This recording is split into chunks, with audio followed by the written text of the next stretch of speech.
La dernière fois, nous avons parlé du temple, de l'Église.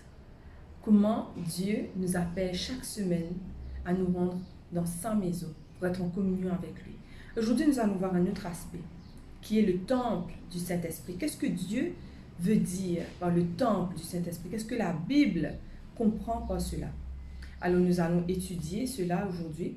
Je vous invite à rester connectés. D'abord, nous allons prier. Dieu Tout-Puissant, alors que nous allons étudier ta parole, nous te demandons ton aide, ton Esprit Saint, pardonne-nous nos offenses et que rien ne nous sépare de toi. Que par la foi, nous puissions accepter ce que ta parole nous enseigne. Au nom de Jésus, Amen. Dieu est notre Créateur.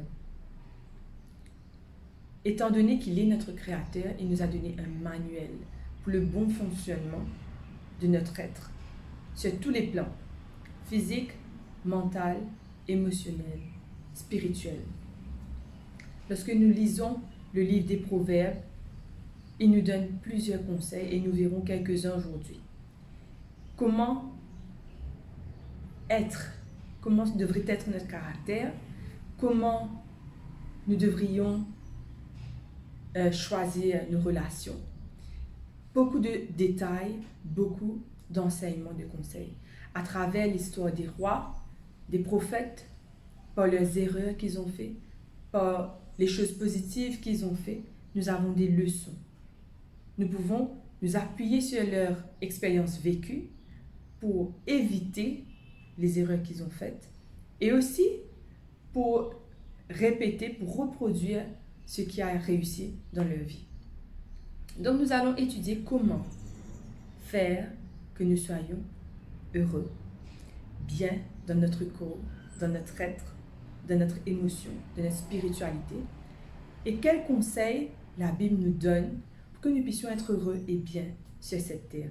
Bien entendu, nous n'allons pas être parfaitement heureux. Malgré le fait que nous suivions tous les conseils que la Bible nous donne, nous vivons dans un monde de péché. Il y aura des maladies, il y aura des choses qui surviendront, les mauvaises expériences, mais à travers les conseils que la Bible nous donne, nous pouvons éviter 80 à 90% de ces fléaux. La Bible nous raconte l'histoire de 4 jeunes hommes. Daniel, Shadrach, Meshach, Abednego. Vous pouvez voir cette histoire dans Daniel 1. Ces hommes avaient été pris en captivité, c'est-à-dire que le roi de Babylone, Nebuchadnezzar, a fait la guerre au peuple juif, au peuple d'Israël. Certains sont morts durant cette guerre, mais une partie avait été emmenée captif avec lui dans le pays, à Babylone. Étant donné que parmi le peuple, il y avait des hommes qui étaient capables, des hommes qui avaient du talent, de l'intelligence, des capacités, le roi va faire une sélection. Il va choisir les meilleurs hommes à son service pour qu'ils soient l'élite de Babylone. Donc, parmi ces hommes, il y avait ces 4 jeunes que je vous ai mentionnés tout à l'heure là. Alors qu'ils vont être mis à part, ils vont avoir des privilèges qui vont être accompagnés de leur éducation. C'est-à-dire qu'ils auront un buffet avec de la meilleure nourriture possible. De la viande, des fruits, des légumes, des plats vraiment riches, de la boisson à volonté.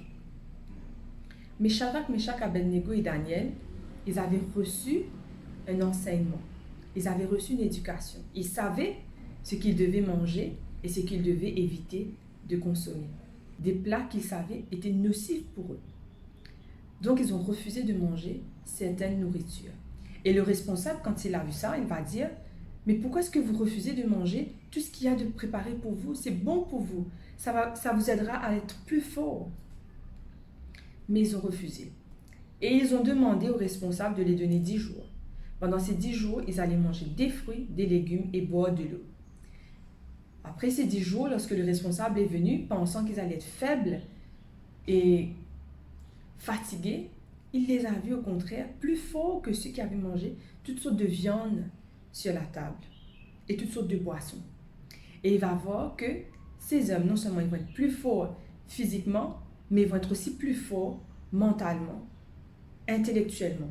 Ces hommes dépassaient tous ceux qui les entouraient par leur intelligence et leur sagesse. La preuve que ce qu'on consomme a un impact sur tous les aspects de notre vie. Dieu va nous dire, à travers le prophète Ésaïe, au chapitre 48, verset 18, « Oh, si tu étais attentif à mes commandements, ton bien-être serait comme un fleuve, et ton bonheur comme les flots de la mer. » 1 Corinthiens 6, verset 19 nous dit, « Ne savez-vous pas que votre corps est le temple du Saint-Esprit qui est en vous, que vous avez reçu de Dieu, et que vous ne vous appartenez point à vous-même. » 1 Corinthiens 10, verset 31 nous dit, « Soit que vous mangiez, soit que vous buviez, soit que vous fassiez quelque autre chose, faites tout pour la gloire de Dieu. » Lorsque Dieu a créé l'homme et la femme, il a créé Adam et Ève, ils mangeaient uniquement des fruits. Ils devaient manger des fruits de tout le jardin. Mais après le péché, étant donné que le péché allait affecter la nature, les fruits ne suffisaient pas. Adam devait travailler dur pour avoir sa nourriture. Donc Dieu va permettre qu'il mange des fruits, des légumes et des racines. Étant donné que le mal va évoluer, que le péché va s'étendre sur la terre, que les hommes vont être de plus en plus méchants, Dieu enverra un déluge sur la terre. Quand le déluge sera venu sur la terre, tout ce qui est végétal, c'est-à-dire les arbres, les buissons, l'herbe, tout va être dévasté. Ce qui fait qu'il n'y avait pas suffisamment de nourriture pour les hommes aussi bien que pour les animaux. Avant le déluge, l'homme et les animaux étaient végétariens. Mais après le déluge, Dieu permettra de manger de la chair, de la nourriture animale. Mais il va donner des limites. Par exemple, il va dire de ne pas manger des animaux avec leur vie, avec leur âme. Il demandera de ne pas manger des animaux qui n'ont pas été cuits, avec leur sang encore dans leur corps. Donc, Dieu va donner des instructions par rapport à l'alimentation. Mais même le fait qu'il laisse à l'homme le soin de manger des animaux, de la viande animale, il donnera deux catégories. Une catégorie qui sont des animaux purs sur la terre qu'on pouvait manger et des animaux impurs qu'on ne devait pas toucher. Des animaux purs que nous pouvons manger de la mer, des animaux purs que nous pouvons manger du ciel. Donc Dieu va nous dresser une liste à travers Lévitique 11, versets 1 à 47. Beaucoup de personnes pensent qu'après la mort de Jésus, toutes les lois sont abolies. Ça veut dire que nous pouvons manger ce qu'il nous plaît. Mais comme je vous ai dit, je l'ai répété à plusieurs reprises, ce ne sont que les lois cérémonielles qui ont été abolies, tout ce qui concernait les sacrifices, les péchés. Mais en aucun cas, ce que nous mangeons ne concerne les péchés. Tout comme les 10 commandements, les lois concernant la nourriture que nous devons prendre sont intactes. Nous devons continuer à suivre ce que le Seigneur nous a donné à manger et à ne pas toucher. Quelles sont les viandes comestibles que nous pouvons manger? Concernant les animaux que nous mangeons de la mer, nous devons manger tout ce qui a des écailles et des nageoires, c'est-à-dire des mérous, du saumon, vivaneau, truite, maquereau, sardine, thon. Donc des poissons de cette catégorie. Mais par contre, il y a des poissons, des créatures de la mer que nous devons éviter de manger, c'est-à-dire le poisson-chat, le homard, le crabe, la crevette, l'anguille, tout ce qui est fruits de mer. Les animaux terrestres, la Bible nous dit que nous devons manger ceux qui ont des cornes, le sabot fendu et qui sont des ruminants. Par exemple, les bovins, la chèvre, le mouton, l'élan, le chevreuil, l'antilope. Mais nous devons éviter de manger le lapin, le cheval ou le porc. Dans Deutéronome 14, versets 11 à 18, on nous parle des animaux du ciel que nous pouvons manger, mais que nous devons aussi éviter de manger. Par exemple, les animaux que nous devons ne pas manger, c'est l'aigle, le vautour, la buse, le faucon, le corbeau, l'autruche, le hibou, le goéland, l'épervier, la cigogne et le héron. Mais par contre, nous pouvons manger le poulet, la dinde, le canard, l'oie, la caille et le faisan. Dieu mentionne aussi des insectes que nous devons manger, que nous ne pouvons pas manger. Les criquets, les sauterelles, les grillons, nous pouvons manger, bien que cela ne font pas partie de notre alimentation régulière, mais nous pouvons manger ces choses. Mais il y a aussi d'autres insectes que nous devons éviter de manger. Aujourd'hui, lorsqu'on voit tout ce que le Seigneur nous permet de manger et nous demande de ne pas manger, la science appuie cela. Par exemple, lorsqu'on parle du porc, le porc a des vers dans son corps que même à un degré de chaleur extrême, ces vers ne meurent pas dans le corps du porc. Et à ce moment-là, quand nous mangeons le porc, nous avons ces vers qui sont en nous. Et parfois, ils restent dans notre système. On appelle ça des trichites. Et ces vers vont grandir, parfois vont même atteindre le cerveau et le corps, des parasites que nous infiltrons dans notre corps, que nous accueillons dans notre corps. Concernant les fruits de mer, ce sont des éboueurs de la mer. Tout ce qui est crabe, calamar, chevrette, crevette, ce sont des animaux qui nettoient la mer. Tout ce qui est mauvais dans la mer, ils vont consommer pour nettoyer la mer. Et nous, en tant qu'humains, nous prenons ces déchets et nous les mettons dans notre corps. Et cela ne fait aucun bien. Peut-être ça a bon goût, mais c'est néfaste pour nous. Dieu ne nous a pas demandé de manger des ordures. Il nous a donné des animaux que nous pouvons manger, qui ne vont pas nuire à notre santé. Éventuellement, lorsque nous voyons ce que la science nous enseigne aujourd'hui, la façon que les animaux sont traités pour que nous puissions les manger, nous voyons que c'est aussi néfaste pour nous que certaines viandes interdites. Par exemple, il y a des viandes, je ne sais pas exactement si à Maurice c'est le cas, mais quand vous voyez des documentaires, vous verrez qu'il y a des viandes qui sont dans un état hygiénique vraiment mauvais et que ces viandes, quelquefois, il y a du pu sur ces viandes, mais ils vont essayer de nettoyer pour faire que ces viandes soient vendues. Parce que c'est un commerce. Ce qui fait que nous ne savons pas exactement qu'est-ce qui se place dans notre assiette. Même les fruits et les légumes, on peut dire que, étant donné qu'il y a un taux de pesticides élevé, c'est vraiment dangereux pour nous. Mais nous pouvons les laver. Mais tandis que les viandes, tout ce qu'il y a de contenu, les choses néfastes, nous les prenons, sans savoir quelquefois dans quelles conditions cet animal a été traité. Que ce soit les poules aussi. Les poules sont remplies d'hormones et quand nous les mangeons, nous sommes remplis d'hormones, nous aussi. Alors nous devons faire attention, prendre soin de notre santé. Dieu, à travers ces préceptes qu'il nous donne, il veut que nous prenions soin de nous-mêmes, soin de notre santé, que nous ne mettions pas ce qui est négatif, mauvais pour nous, mais que nous puissions consommer ce qui est bon pour nous. Beaucoup de personnes de nos jours sont végétaliens.